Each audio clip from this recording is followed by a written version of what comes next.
Good afternoon, everybody. Good to see you all.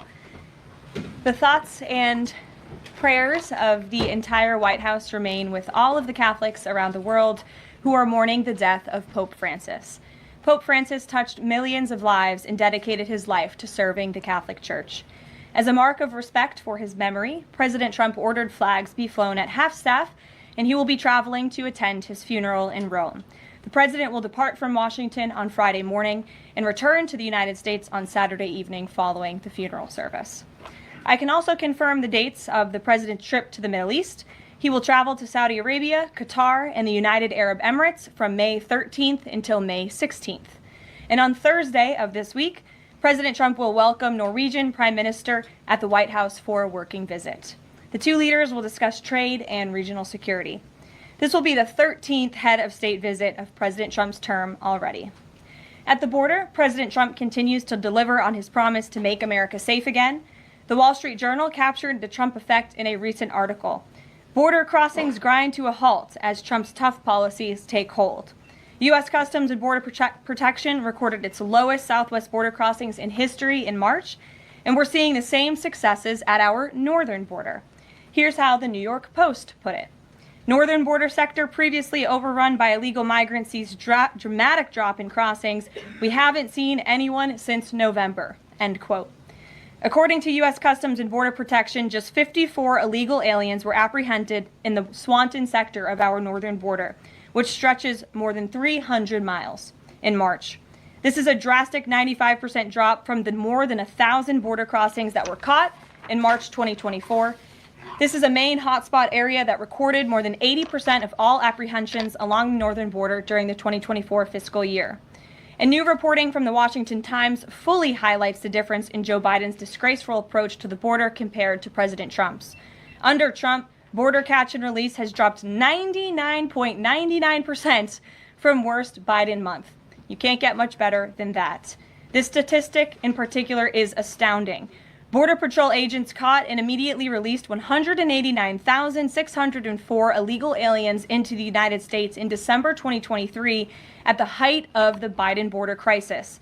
But under President Trump, Border Patrol agents caught and released only 20 illegal aliens into the U.S. in the month of February. Thanks to President Trump, operational control of the border is becoming a reality, and the administration's historic enforcement measures are yielding huge results.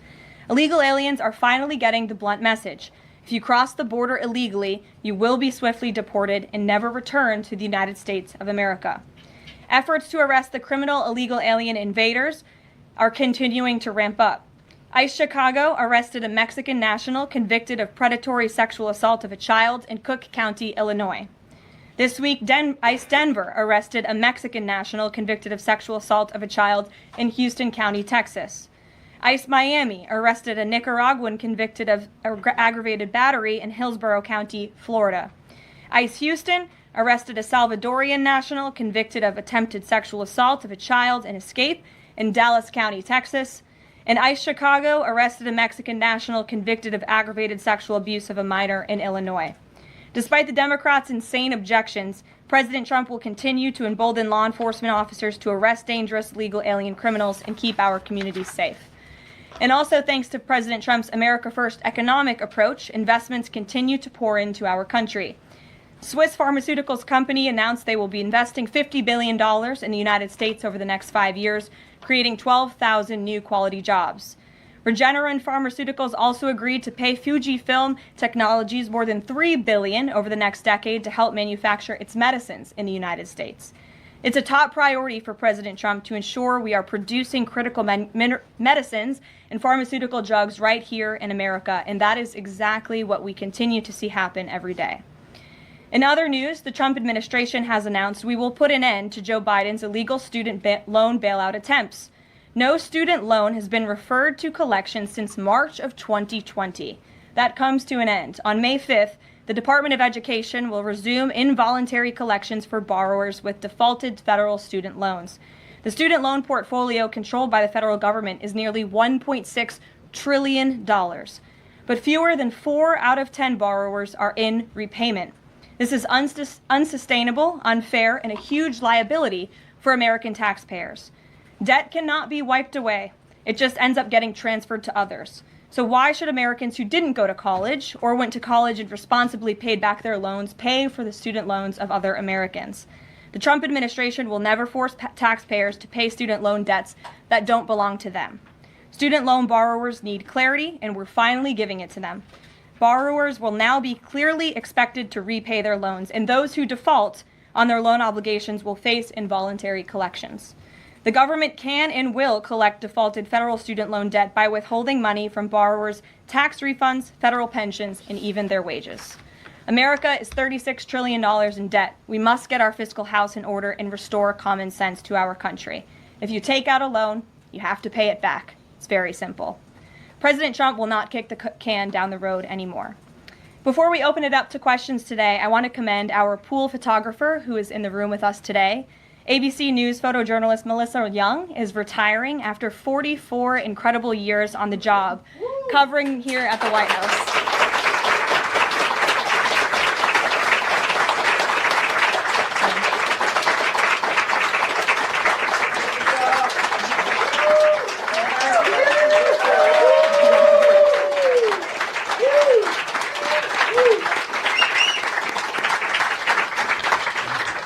Melissa, congratulations. You have the largest round of applause I've ever heard in this room. So there's something we can all agree on, and you've had an incredible career here covering the White House. So congratulations to you, and we hope you enjoy retirement. I'm sure you will. And everybody else in the room will be very jealous of you as you're enjoying your rest. All right, let's get to it. We have an individual in our new media seat today. His name is Tim Pool. He's a political commentator and a media entrepreneur with millions of followers, a very big platform. Currently hosts Timcast IRL, a daily news and discussions show, and The Culture War, a weekly podcast exploring cultural and political issues.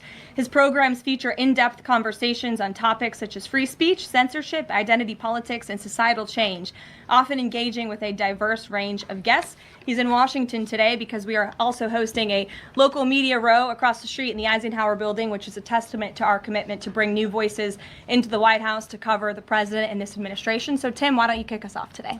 Yes, many of the news organizations that are represented in this room have marched in lockstep on false narratives, such as the Very Fine People hoax, the Covington smear, and now what's being called the Maryland Man hoax, where an MS-13 gang member adjudicated by two different judges, I believe, is just simply being referred to as a Maryland man over and over again. Now, in an effort from the White House to expand access to new companies, you've created this new media seat. So I'm wondering if you can comment on, following this expansion, you've had numerous outlets disparage the companies that you've had sit here, as well as the reporters. I'm wondering if you could comment on the unprofessional behavior, as well as elaborate if there's any plans to expand access to new companies. Sure. Well, we certainly welcome diverse viewpoints in this room, which is one of the reasons we have you in here, and there's many new faces in this room in comparison to the previous administrations.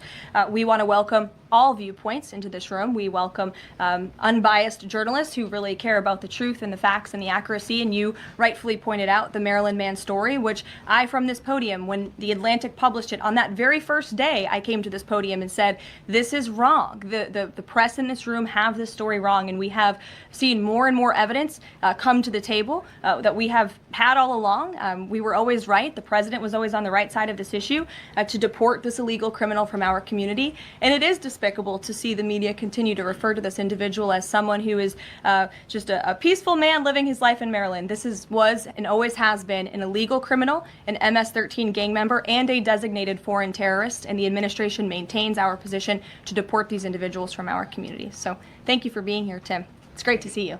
Thank you. Dasha, why don't you kick us off? Thank you, Caroline. You're welcome. I really appreciate it. I have two questions, one on the Pentagon and another on the economy. You said on Fox News that the entire Pentagon is working against Secretary Hegseth, but the people who were fired were Hegseth's own guys. So how do you square that, and what do you say to concerns that that's bad management? They were Pentagon employees who leaked against their boss to news agencies in this room. And it's been clear since day one from this administration that we are not going to tolerate individuals who leak to the mainstream media, particularly when it comes to sensitive information. And the Secretary of Defense is doing a tremendous job, and he is bringing monumental change to the Pentagon. And there's a lot of people in this city who reject monumental change. And I think, frankly, that's why we've seen a smear campaign against the Secretary of Defense since the moment that President Trump announced his nomination before the United States Senate. Let me reiterate, the president stands strongly behind Secretary Hegseth in the change that he is bringing to the Pentagon, and the results that he's achieved thus far speak for themselves. Is there an FBI investigation into the leaks? The Secretary said that these people would be prosecuted. So is the FBI investigating? You'd have to ask the FBI, you have to ask the Department of Justice on what they plan to do, but certainly we take leaks with the utmost seriously across this administration. You've seen people fired from the Department of Homeland Security. The president has made it clear it's an unacceptable behavior. And on the economy, Caroline, Peter Navarro said that it's perfectly possible to do 90 deals in 90 days. We haven't seen one just yet. How soon might we see a deal, and what evidence can you share that progress is being made in these trade negotiations? Sure. Well, I spoke to our entire trade team this morning. There is a lot of progress being made. We now have 18 proposals on paper that have been brought to the trade team. Again, these are proposals on paper that countries have proposed to the Trump administration and to our government. You have Secretary Bessent, Secretary Lutnick, Ambassador Greer, NEC Director Hassett, and Peter Navarro, the entire trade team, meeting with 34 countries this week alone. We are moving at Trump speed to ensure these deals are made on behalf of the American worker and the American people. And just yesterday, it seemed to get a little bit lost in the news, and I think it's a disservice to the American public that it did. The Vice President announced terms of reference for a trade deal with India. That is a big deal.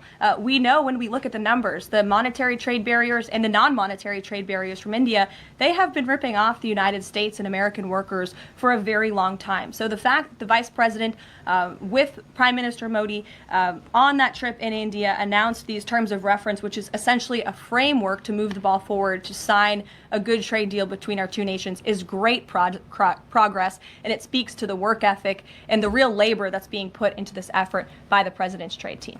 Sure. Go ahead. The proposals that you talk about, is that enough to extend the pauses on these reciprocal tariffs, or does the president need to see, these deals inked and signed to offer any sort of additional extension beyond the 90 days? Well, look, ask me in July when the deadline hits. I know I'll be answering those questions from all of you in this room. There's a lot of time left, and the president's trade team is working, again, at Trump speed as quickly as they can to ensure that these deals can be made. Are any of those conversations yet with China happening? I actually do have something to share on that. I asked the president about this before coming out here, and he wanted me to share with all of you that we're doing very well in respect to a potential trade deal with China. As I mentioned, there have now been 18 proposals in more than 100 countries around the world who are wanting to make a deal with the United States of America, and the president and the administration are setting the stage for a deal with China. So we feel everyone involved wants to see a trade deal happen, and the ball is moving in the right direction. Sure. Setting the stage for a deal with China, what does that mean? Has the president spoken directly with Xi yet?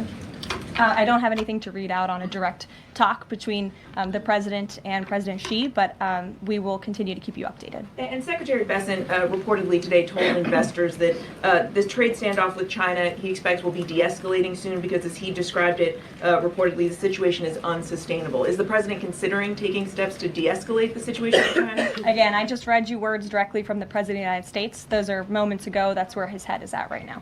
Caroline. Sure. Caroline, I have two questions, one on immigration and one on China. First on immigration.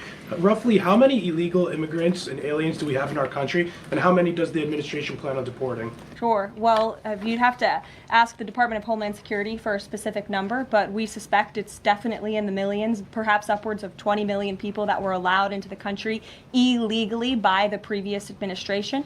And the president and his team are focused on deporting as many as we possibly can, and they are moving as quickly as possible. The president's team has made it clear we need more funding from Congress to do more. We need more ICE agents out on the ground doing this very important work. And we also need rogue district court judges to stop acting as judicial activists, trying to block the administration from deporting illegal criminals from our nation's interior. Absolutely. The American public elected the president to do this, and he's following through with that promise. And we have over 250,000 Chinese nationals in our country right now on student visas. Does the administration believe there's any national security concern when it comes to those over 250,000 Chinese nationals in our country? Well, as you know, when it comes to foreign visas, the Secretary of State has the right to revoke visas of those who we feel are acting in a adversarial way to our foreign policy interests here in the United States.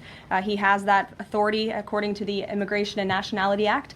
So I would defer you to the State Department for any individual case, but they are looking at individuals who are given the privilege of being on a visa in our country. And if they are acting, again, adversarial to our foreign policy interests, their visa can be revoked, and they should be aware of that. Sure. Go ahead. Yes.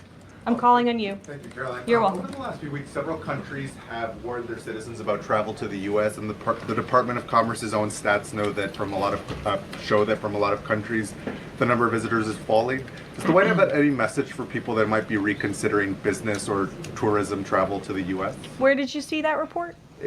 With the statistics coming from the Department of Commerce, Said what?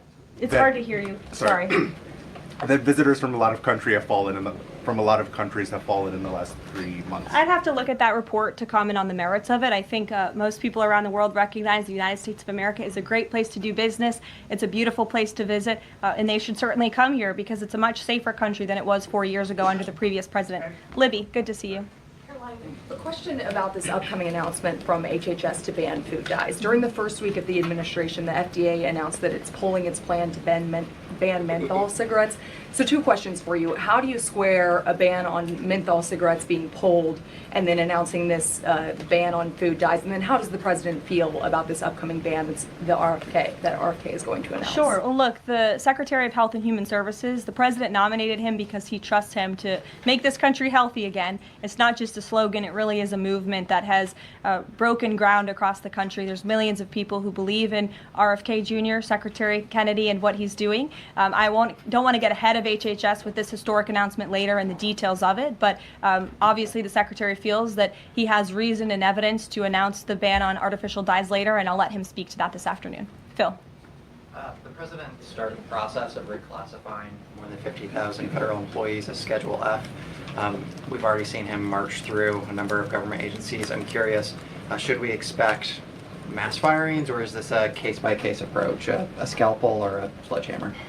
Well, look, as you saw on Friday, the president put out a statement about it. The Office of Personnel Management reclassified workers. They're now called Scheduled Policy/Career. And all the president is trying to do is ensure that federal workers are being held accountable for corrupt behavior. If they are engaging in corruption as a government worker, they should no longer have their job. I think that's pretty common sense. He also believes that bureaucrats should be acting in accordance to the will of the American public, who duly elected this president. Not just this president, but all future presidents. If you work for the government, you should be adhering to the will of the American public and advancing the administration's goals and interests. And if you are not doing that, then you should go find another job whose interests you align with. So as for specific firings, I would defer you to the specific agencies, but the president in this move and Office of Personnel Management, it will make it easier to get rid of rogue bureaucrats who are engaging in corruption. And then another quick question about Sure. Google, real quick. A federal court ruled last Thursday that Google's dominance of online advertising and ad tech markets violated U.S. antitrust laws. I know the president has spoken to a number of folks in big tech, and Google's CEO was even at his inauguration. I'm curious, what is the president's reaction to that court ruling? I'll have to ask him, and I'll get back to you, Phil. Thank you, Caroline. You're welcome. John. Thanks a lot, Caroline. Some economic questions for you. Kevin Hassett has been a key economic advisor to the president in both of his terms.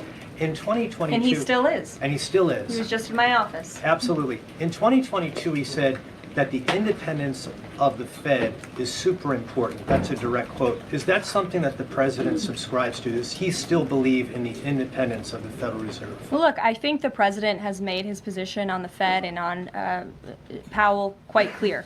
The president believes that they have been making moves and taking action in the name of politics rather in the name of what's right for the American economy. The president has the right to express his displeasure with the Fed, and he has the right to say he believes interest rates should be lower. He believes Americans should be able to borrow money cheaper than they currently are right now. And I also spoke to Kevin Hassett about the Fed as well, and he has called into question the Fed's independence and whether they are actually doing things, again, out of the best interest of the economy, or are they doing it for partisan reasons. The president wants to see interest rates lower. He has made that quite clear. We've also seen, if I may, I'm sorry, one more, Caroline, just about, I said 2 economic questions, about the dollar. We've seen seen the dollar at multi-year lows versus the euro and other currencies around the world. Is it the administration's policy for a strong dollar? How does it view the dollar versus other currencies around the world? The president wants to see the dollar remain as the world's reserve currency for our long-term fiscal stability and our economic growth. He's been quite clear about that. Sure. 2 questions. And then to the woman behind you, who I haven't seen before, welcome. Go ahead, Mary. Earth Day and then the Supreme Court, if that's okay. That's right. It's Earth Day. Yes. Happy Earth Day, everyone. I saw the president truthing about the garbage pileup from China and the Pacific, and then I believe Lee Zeldin is headed to San Diego to investigate the pile of sewage from Mexico. Can you speak to what the White House has planned for Earth Day and anything in that arena? Sure. I do have points from the EPA. Administrator Zeldin's doing a fantastic job, and they are always sharing their accomplishments with the White House, which we very much appreciate. He will be traveling, I believe he's in California today for sewage situation. Here you go. Administrator Zeldin met with his Mexican counterpart to discuss steps Mexico needs to take to ensure the water entering the United States is clean and safe. And he's holding a press conference in San Diego today with elected officials and local stakeholders on the Tijuana River sewage crisis. I would also add from the president himself, he has always maintained he wants America to have the cleanest air and the cleanest water. And we want to do what's right for our environment and for our earth. And a lot of that is making sure that we have clean and sustainable energy, and we know that we produce natural gas cleaner and more efficiently than any country in this world, and the president wants to see that continue. Thank you. And then on the Supreme Court, I know the court is hearing a case dealing with parents who don't want their kids having to read gender ideology books in schools. Can you comment on that case and what the Trump administration hopes to see come from that? Sure. We hope the Supreme Court will do the right thing, and the president has been very clear. He stands on the side of parental rights, and he believes strongly that parents should have a greater say in their children's education and the content, if you will, that children are being exposed to in our public school system. Sure. Go ahead. Caroline. Thank you. Hi. I'm Carolina Lumetta with World News Group. The administration ended some temporary protections for Afghans, including several hundred Christians who have been punished by the Taliban. Is the president considering any exceptions for Afghans who could face death or torture if they return to their home country? So let's just be clear about one thing. We didn't end that proactively. It expired, and it's because the previous administration illegally paroled millions of people, or hundreds of thousands of people, I'm sorry, into the country, and then gave them temporary protective status, which again is a temporary status. It's not a permanent status in this country. And if there are individuals here who came in through the Biden administration who want to claim asylum, there is a legal process to do that, and those cases will be adjudicated by a judge on a case-by-case basis. We have a legal immigration process in this country for a reason, and all this administration is trying to do is effectuate that. Reagan. Thank you, Caroline. I have 2 questions for you Sure. on immigration. March deportation numbers were down slightly from the same time period last year. SCOTUS recently ordered a pause on deporting turned-day Iraq members with the Alien Enemies Act. I'm curious what other tools the administration is looking at to boost those deportation numbers. Sure. Well, we are obviously complying with the court's order. However, it was a temporary pause. The Supreme Court basically said, sit tight, and they will follow up with an order, and we're confident that the Supreme Court will rule on the side of law and recognize the president absolutely has the executive authority to deport foreign terrorists from our nation's interior under the Alien Enemies Act. We feel very strongly about that, and we're confident the courts will side with the president and his executive authority. As for deportations, we continue to deport illegal criminals under Title VIII, which is an immigration authority given to our Border Patrol agents and the Department of Homeland Security to deport illegal criminals from this country. And the administration continues to do that at record speed as quickly as they can with the resources that they have. They recently dropped charges against the MS-13 leader caught in Woodbridge, Virginia, with the idea that this will expedite the deportation process. Does the administration plan to drop charges against other criminal illegals to speed along the deportation process? You'd have to ask the Department of Justice. Obviously, that's within their purview, and I can't speak for them. However, it is our goal to deport as many illegal criminals and aliens from our country as we possibly can, as quickly as we can. Jackie. Thank you, Caroline. We've heard so much about this Saudi trip planning, and the president's mentioned it himself before, but I don't think we've ever heard on the record what he hopes to achieve in Saudi Arabia and what the purpose of the trip is. Sure. Well, the president looks forward to this. It was supposed to be his first foreign visit, but of course now he is going to Rome this weekend to honor the Pope and attend the funeral. The president looks to strengthen the ties between the United States and these countries in which he will be visiting. He'll be having many bilateral meetings and talks, and we look forward to the trip and hope to see many of you there. And the meetings in London this week, do they have any nexus with the plans in Saudi Arabia? I can't speak to that. However, I do have an update on meetings when it comes to the Russia-Ukraine war. I was just in the Oval Office with the President, Steve Witkoff, and they wanted everybody to know that the negotiations continue. We feel, again, we're hopefully moving in the right direction, and the special envoy, Steve Witkoff, will be heading to Russia again later this week to continue talks with Vladimir Putin. Is that why Rubio is not heading to London? Is he accompanying Witkoff to Moscow? I can't speak for the Secretary of State's travel schedule. I'd defer you to the Department of State. And more broadly, just about the peace agreement, the talks that are ongoing. Rubio had said, Secretary Rubio had said that if things don't go the right way, that the U.S. might need to take a step back. What does stepping back look like? Is that a step back from brokering peace, or would that imply a broader withdrawal from U.S. support for Ukraine and the war? Look, I think it would be unwise for me to broadcast that from this podium. Ultimately, that's a decision for the president to make, but he's made it very clear he wants to see peace, he wants to see this war end, and he wants to stop the killing on both sides of this war, and he's been very clear about that for quite some time, and he has grown frustrated with both sides of this war, and he's made that very known. Brian. Thank you, Caroline. Last week, the president talked about nonprofit groups, specifically taking on crew, and he hinted that there could be further actions taken against nonprofits. Does the White House have any plans for any sort of actions against NGOs, nonprofits, or other similar groups? Is any of that coming up? Is that being worked on at this time? I'll have to check in with our policy team and get back to you. Sure. Thank you, Caroline. Travis Gilmore with the Epoch Times. Are some colleges using taxpayer funds to further political agendas? And what is the administration's response to Harvard's lawsuit? Sure.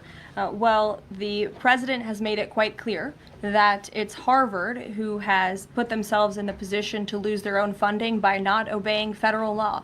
And we expect all colleges and universities who are receiving taxpayer funds to abide by federal law. It's quite simple. And the president made it clear he's not going to tolerate violations of federal law. He's not going to tolerate illegal harassment and violence towards Jewish American students or students of any faith on our campuses across the country. And so we will be responding to the lawsuit in court. And again, it's quite simple. If you want federal dollars, obey federal law. And just a quickly follow up on China. Any response to reports that China is targeting U.S. trade allies with potential retaliatory measures for supporting U.S. agendas? I think the numbers and the sheer number of countries that have reached out to the United States and reached out to this administration to cut good trade deals speak for themselves. The entire world knows that they need the United States of America and they want to do business here. And so we'll stay focused on cutting good trade deals on behalf of the American worker. Stephanie. Thank you, Caroline. Can you give us any additional details from the president's call with Netanyahu today?